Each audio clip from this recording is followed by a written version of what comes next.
Do you like my hat? I do not like your hat. Goodbye. Hello and welcome. Goodbye, hello, hello, goodbye. Do you know the Go Dog Go reference? Oh, yes.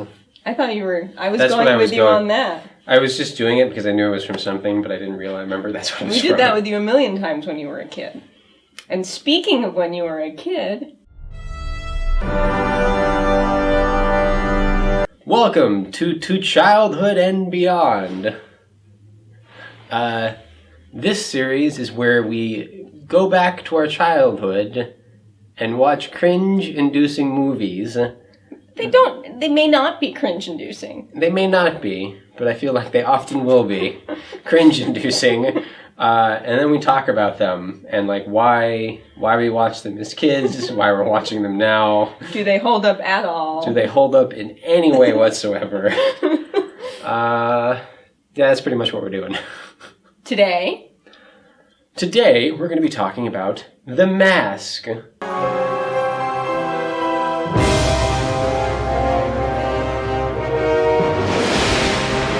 so this is your fault. No, come on. So this is my fault. As a young child, I owned a VHS, which somewhat dates me, which is weird that I'm getting to the point where things are dating me. And You do occasionally go on dates. they're always happening to me. I don't do them to other people. People just date you at random. My girlfriend wouldn't like that. So I had a VHS copy of it. I would watch it so regularly. At some point, I knew a ton of the lines. Yeah, so it came out in 1994. Yes. I don't think you saw it in the theater. No, I don't think I did. You would have been 5. Pretty sure it was more of a thing between the years of like 7 and 13. Probably Yeah. like 7 and 10. Yeah. And I watched it constantly, but I think I only ever saw it on VHS. Yeah, I never saw it in the theater. I don't think I saw any... But you saw it on VHS I a saw lot. it a few times on the television in the living room. Just a few times. It was all my fault. And when do you think the last time you'd seen it had been? Oh, probably when I was like 10, so it's probably been like 15 plus years. I couldn't have watched it. I mean, it would have been 17 years since I was 10. Probably watched it sometime between the age of 10 and 13 for the last time. Yeah. But I would place it probably being like 9 or 10, so almost 20 years. It's so funny, you just... you being like... anyone. The royal we, yeah, royal you. the royal you. You just kind of stop watching things sometimes, and sometimes I wonder, like, what was... Did it not go well that last time? What happened that last time? Did something change? I was just old and wise enough to know. You were just like, wait, I don't feel the same about this anymore. Yeah.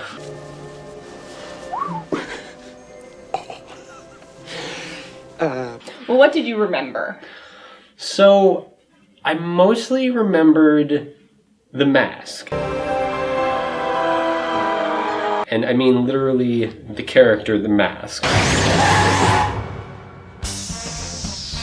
Spoken! Not Stanley Atkinson, who is Jim Carrey's character, but The Mask himself. It's party time! That's literally what I remember from it. I was watching it and I was remembering everything as it was happening, and I was like, oh, this is about to happen, this is about to happen. Isn't that weird? Yeah, like... Because the same thing happened to me. I don't ever remember sitting with you and watching it or wanting to sit with you and watch it.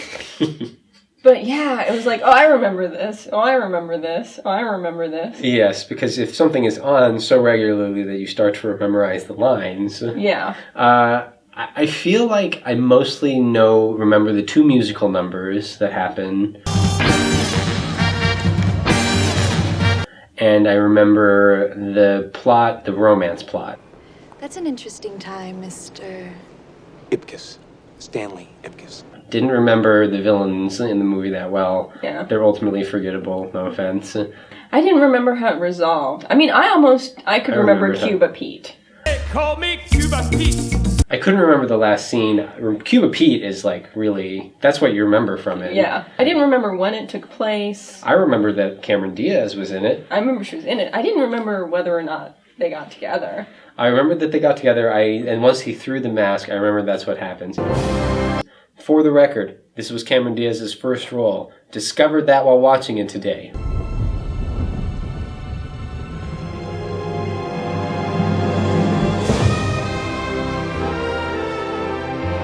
Who knew? She is so young in She it. is very young in that. She looks like she was 22 or something. And she looks it. And she's got that young 20s look. Yeah, she looks great. I don't know. Jim Carrey also looks pretty young. He was in his 30s, I guess, early 30s. I guess so. Yeah.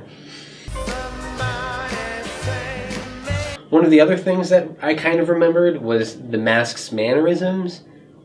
He does that. Yeah. He also does that thing where he swings away. Yeah, as soon as I saw it, I remember because I was in middle school when it came out, right? Yeah. In 94. Yeah, I was in middle school when it came out. Yeah, and everybody... But there was also a lot of Ace Ventura. I mean, he does a lot of it in both.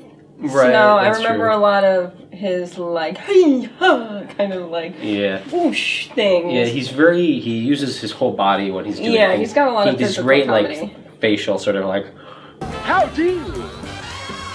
expressions, you know, he does the whole thing. Yeah. I remember that, too. I didn't remember until I saw it, and then... Yeah. And then I remembered Ace Ventura. So in 1994, he was in 3 movies. He was in Ace Ventura, the first one, The Mask, and Dumb and Dumber. And I've seen Ace Ventura and The Mask. I actually have never seen Dumb and Dumber. I've seen Dumb and Dumber and The Mask, but not Ace Ventura. I kind of wanted to watch Ace Ventura again after watching it, but we'll get into it. I feel like The Mask is the least talked of those 3 movies, though, even though it did the best, I think, from Momentary and all that. There was no sequel. Ace Ventura and Dumb and Dumber both had sequels. I think Dumb and Dumber even has, like, some modern reboot happening. Yeah, I think it had a 20-year later sequel is what it Yeah. had, but still, yeah. Yeah, I don't know. Something we were watching it and I kept saying, was this already a comic? Was this already a comic? Which never bothered me when you were watching it and I was like 12 and 14, I didn't care. Yeah. But they had some DC Comics thing in the background and it was a comic book. Yeah. And so it opens with these scenes that feel like completely unrelated to the rest of the film except that that's where the masks come from. But you don't really need it. You don't. It doesn't- It's just set up. And it doesn't, it's like this guy is opening this thing and then this thing falls on him. Underwater. Yeah, and it knocks the mask out. And it's like, who was that guy? What was that thing that felt like? We don't need any of that. We don't need any of that. I information. mean, seeing the chest and the mask come out of the chest, and that's kind of cool. Yeah. I guess if you're trying to set a mood. But maybe it connects to the comic book? And then so we get started with the movie, and the bad guys Yeah. are in a different movie. It's There's- really violent and unpleasant.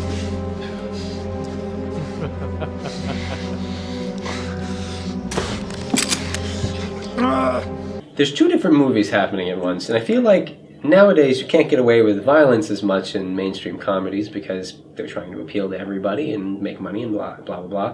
But you could get away with that more in the 90s. Maybe. I haven't seen a lot of comedies lately. I don't know, but it's fascinating because in one scene, this is later in the movie, but in one scene, the guy who's gone to rob the bank gets shot after the mask has already robbed it. Later, we see him talking to the main bad guy. That guy who robbed the bank dies. Yeah, Super dark, kind of pretty dark. just bleeds to death. Just bleeds to death. That's pretty dark. At the same time as the mask is having his musical number with Cameron Diaz. That guy dancing with Tina? He's dead meat. Come on. Out in the Coconut? Coco Bongo? Yeah. Coco Bongo, whatever. Something. Coco Bongo. Coco Bongo. I don't know. It's named something. The Coco Bungo Club. And that they're happening at the same time. Completely different Yes. movies. Oh, the mask gets shot, and he... Does the whole thing I was talking about. But the bad guys just get shot to death. Yeah. They die. They die. It's one of those funny moments when people die. Yeah. It's so hard. It's this complete 90-degree shift from funny to bad guy being bad, but also they hold Jim Carrey over one of those things that presses paper, I guess. Mask? Oh, yeah. And not as the Mask. And not as the Mask, Stanley just as Ipkiss. Stanley Ipkiss. And that's violent. That's violence and dark. Well, but, okay, even when we're introduced to the bad guys, we're just kind of introduced to them, and they're talking about Vito or something. And Oh, I'm yeah, like, the Ming. Hey, will you guys keep it down back there? No problem. I don't know who these people are, and I don't care. Well, even when you're introduced to Stanley Ipkiss, you're just like, here's your everyday guy who works at a bank, you know, talking to a pretty woman. I got those concert tickets you wanted. Who kind of objectifies them and is kind of strange and obnoxious. Yeah. I don't care about him. Yeah. No, come on. The thing is, watching this, it's like, I don't care about Stanley Ipkiss. Stanley Ipkiss doesn't matter. Yeah. The Mask matters. Yeah. During the regular parts of the movie where it's not the Mask and it's Stanley Ipkiss or whatever, it's just some boring regular movie. I almost feel like that movie has the violent parts in it, and then The Mask is a completely different movie. Well, but that's in part the world building of this story is strange, and I don't know the comic book at all, but I can't tell if people don't seem to know who he is with the mask on, or maybe they do, or like. Well, they figure it out at some Cameron point. Diaz all but sees him put it on, but doesn't put it together. Very cartoony things happen in the real world, but then he says it turns him into a cartoon, and it made me think of Who Framed Roger Rabbit.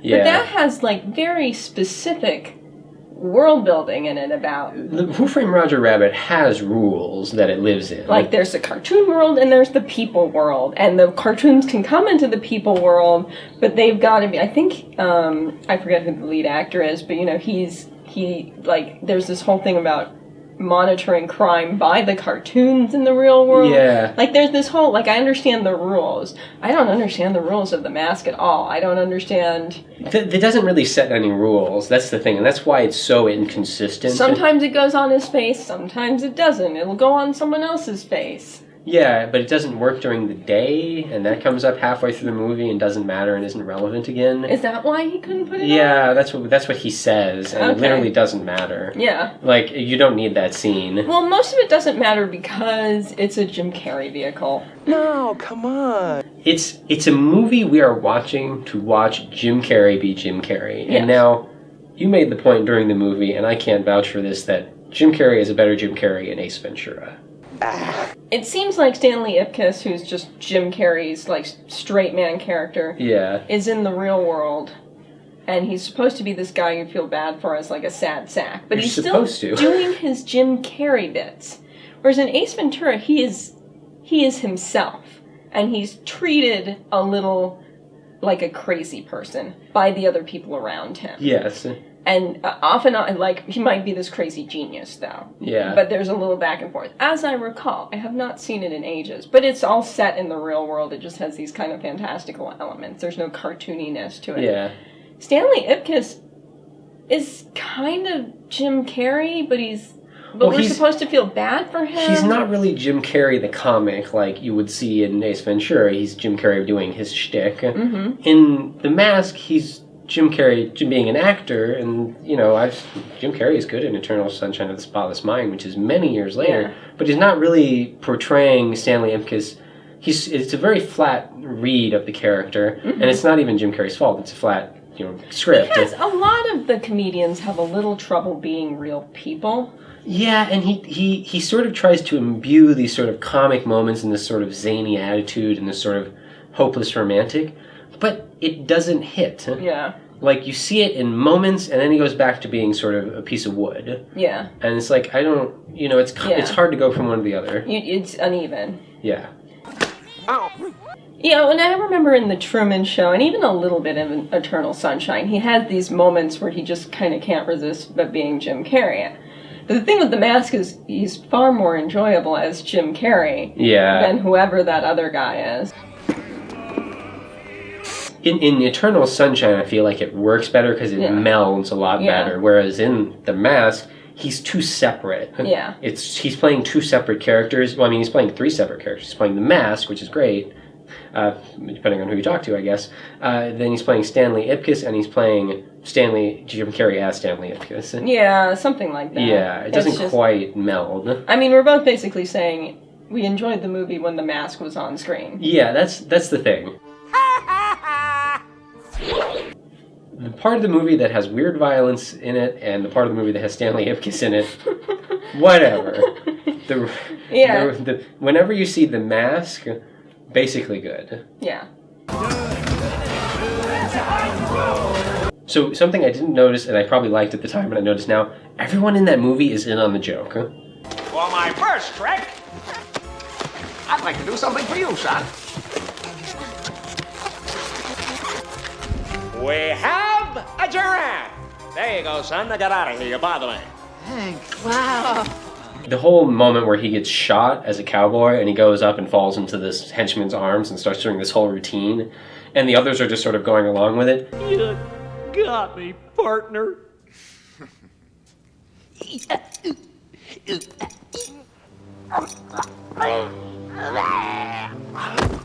And then the seats rise from the bottom, the silhouetted seats, and then he gets given a fake Oscar, and the bad guy's like playing with his hair and stuff. Thank you. You love me. You really love me. Everybody's just in on all the jokes. Nobody cares about how surreal everything is. And it's a cartoon. Yeah. And it's very surreal, and everyone's kind of in on it, and it's just a part of it. And there's no mention given to the fact that he has supernatural powers, Yeah. It's just like, whatever. Yeah. Like, that's coming around from saying Stanley Ipkiss is boring and going to The Mask is like, during The Mask, that feels like a full movie. Yeah. Because there are rules for what happens while he's The Mask. Everybody's in on it. Everybody's just sort of going along with it. It's a cartoon. It's a cartoon. And Stanley Ipkiss, you're not really sure what the movie's doing. But as The Mask, those are the rules and everyone's in on it. Yeah. Which is ultimately why the second half of the movie is a little more solid than the first half. Because you're almost with the mask the whole time. Yeah, like partway through the first, 30 minutes, you get to see the mask. Then there's some stuff without him being the mask. And then he's the mask, and he's mostly the mask for the rest of the movie. And there's some plot in the second half of the movie that you can follow better. There's not a lot of plot in the first half. Mm-hmm. So that helps. But you really just want to be with Cuba Pete all the time. Oh, the Cuba Pete section is still like everybody just starts singing and dancing and they can't help it. And they can't help it, and I even appreciate that, Stanley Ipkiss watches screwball stuff in the beginning, and obviously The Mask is a representation of that. He does the whole Hubba Hubba scene in the Coco Bongo or whatever. You better get the best.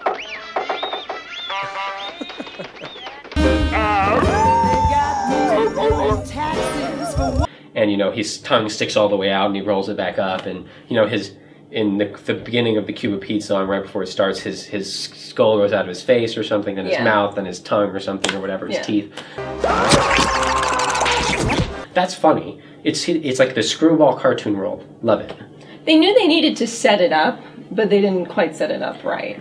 There was not a lot of effort put into the first half of the movie, or into anything that wasn't The Mask. Well, it's like they knew they needed to set it up. They knew he needed, because the point is that he gets courage from being the Mask. Like, he's this schlub, and the Mask gives him bravery, and he's in this bad place, and But it's not fun to watch. It's just like they knew they needed to get to the part with the Mask. It has all the setup for the movie, but it's not interesting enough. Yeah. Yeah. Except for the dog. Except for the dog, yes. Hey, you. Hello. That's the other, saving, grace of the movie. I want to watch a movie starring that dog. I think I enjoyed The Mask more than I thought I would. That say, I could go another 15, 20 years without seeing it again. But I think the only time that I laughed was when the dog was on screen. Ow. I don't know why. I just thought the dog was funny. I loved all the sections with the mask. Watching it try and scrabble up that wall. The wall, and then that one time it somehow jumps high enough. That's it! Well, and the whole, there are some funny moments in the in the movie, like when he opens probably the funniest just happens is when he opens his closet to put something away and the money just pours out of it. I know you're in there. That's hilarious. And then the dog's got the frisbee. The frisbee ends up in there, and then the dog's trying to get into it. There's some good. There's some good, and and it's the dog though. Yeah. And then the dog gets the mask. At and some point. They set up the thing with the keys, and then they have him get the keys later. He gets the cheese. No,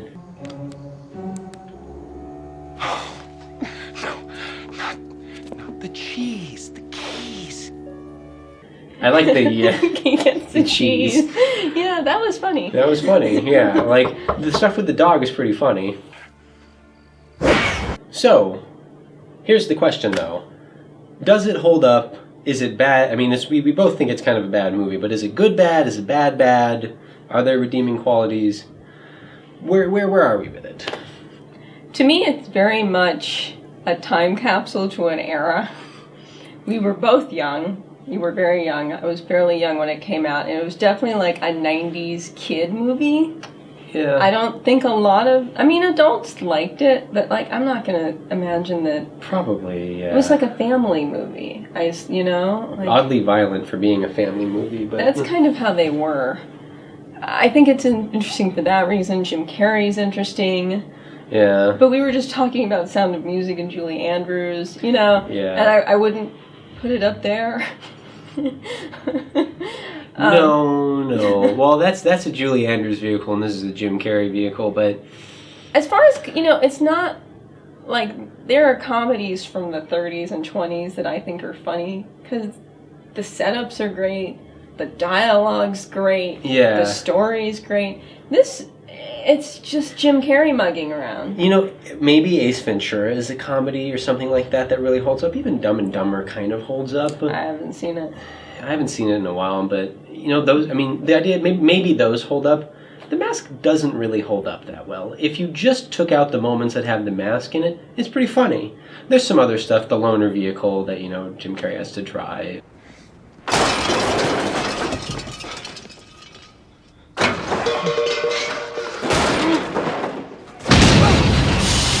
Yeah. The dream sequence where he's a lot more sexy and Cameron Diaz is just licking his face. That's kind of funny. But it turns out to be the dog. But it turns out to be the dog.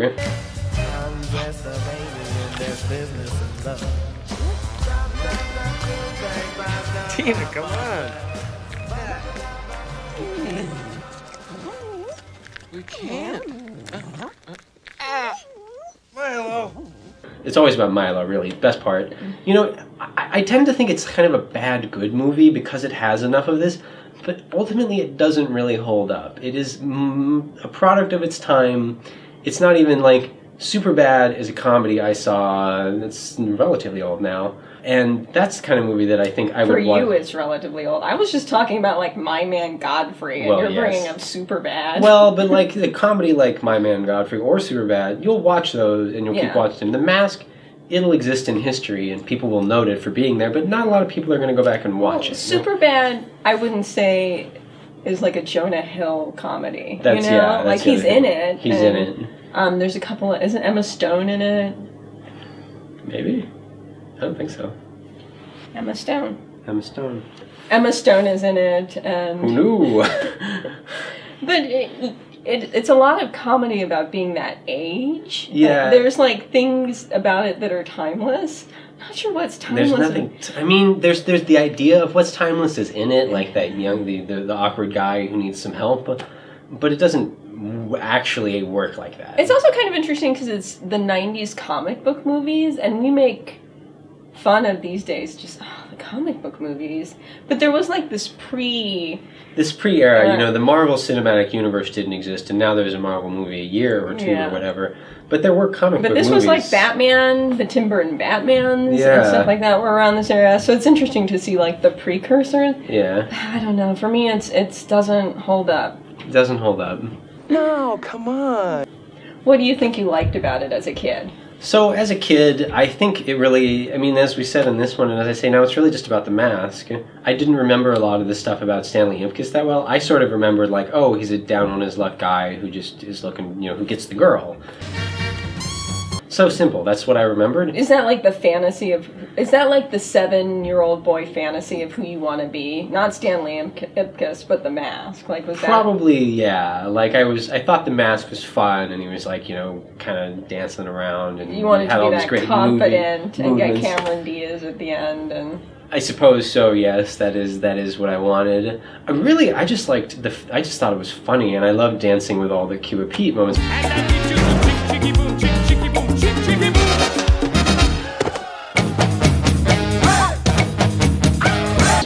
It's really funny. A part of this I wanted to do is like look back at who we were then versus now. I almost couldn't watch parts of The Mask now because I'm one of those people who's, if you get to an awkward moment in a movie, bad. I just cover my face. Yeah. I just can't watch it. And there were moments I couldn't do that now. Yeah. Whereas when I was younger, I just watched the whole thing. Yeah. Like, it's completely different. And now I also at the time I loved to dance and sing and do the whole thing with it. I don't dance and sing at all now. It's awkward in movie theaters. Like in La La Land, if you start standing up and singing City of Stars, I think the patrons might get upset. You can do it with Rocky Horror, I think. I suppose so. That's one I've never seen. Yeah, me neither, actually. Hey! See our other series. Yes, put a box here for whenever we actually watch that and talk about it. Hopefully I'll remember. I've seen that. parts of it, I will say. I've definitely never done any of the midnight I've shows. seen it referenced in like a billion movies. Yeah, so The Mask. I remember despising it, and I will say, as I've mentioned earlier, I think it was more the repetitive quality of it. Yeah. And mind you, you got to miss my childhood over and over and over movies. But I definitely did it, and not necessarily with good movies. Yeah. I watched Dumbo a lot. I watched Dumbo with you. I mean, Jetsons Meet the Flintstones, which I think is actually a TV movie. I've watched the BBC version of Pride and Prejudice at least 4 or 5 times, like in its entirety. That's good though. You can't compare that to The Mask. They're not in the same realm, but that's certainly one of your younger movies. They both have people in them. Yeah. That came out when I was 16 or 13. I don't know. When did Pride and Prejudice come out relative to The Mask? Here, I'm gonna... Pause. A year after The Mask came out, the Colin Firth version of Pride and Prejudice. What a weird universe we live in. I mean, hey... Yes, sir, I'm Cuban Pete. I'm the craze of my naked street. When I start to dance, everything goes jig, jiggy, boom, jig, jiggy, boom. So you're not going to start watching The Mask over and over and over again? No, I think it's safe to say that ultimately, like, I've changed a lot as a person from when I was 7, no doubt, no shit. It's the thing where it's like, if it comes up that I'm in a weird mood and it's like, I just want to watch Cuba Pete, I'll probably turn it on and just watch the segments I like, or I'll have it in the background and I'll pay attention when he's the Coco Bongo song between Cameron Diaz and The Mask and they're doing that great dance number, or like, great. Or the, Cuba Pete where everybody's singing, like, I'll just fast forward to that stuff. Yeah. But like, it's really obnoxious humor. You don't like that part as much. Yeah. I kind of like the screwball aspects of it. The obnoxious parts are harder. I mean, there are movies from my childhood I still watch. Yeah. Pride and Prejudice, Clue. There are ones from my childhood I still watch. October Sky. October Sky I still watch. I haven't watched A Night Tale recently, but I watched that a ton growing up, and I still watch it on occasion. That's a decent comedy. Yeah. Like, this is not one I'm going to watch regularly. I mean, I think it's bad good, to be fair. I do think it's the kind of movie where if you, wanted to go back and watch kind of a bad movie... This is bad good. It's not like Alien Prey. I don't think it's a cult classic. It's not a cult classic. It's not like Alien Prey, which is like a very bad, very good. This is like kind of bad, kind of good. It's much toward middle of the road. I think part of the problem is The Mask is aimed at a younger audience, and that stuff just doesn't hold up as well. There are good kids movies that are really just aimed at kids. Sometimes they're stupid, though. Yeah. The Mask isn't the bottom of the barrel. It's not the stupidest thing, but it's not very smart. It's not very smart. It's really, like, I wouldn't be, I bet you they'll remake it or something, and I'll get to rewatch it then. It had a weird amount of violence and sex in it, and people with car parts up their butts. I want a proctologist standing by. What? You heard me. Best one you can find. More of that than I expected. More of that than I remembered. I didn't remember that part. Yeah.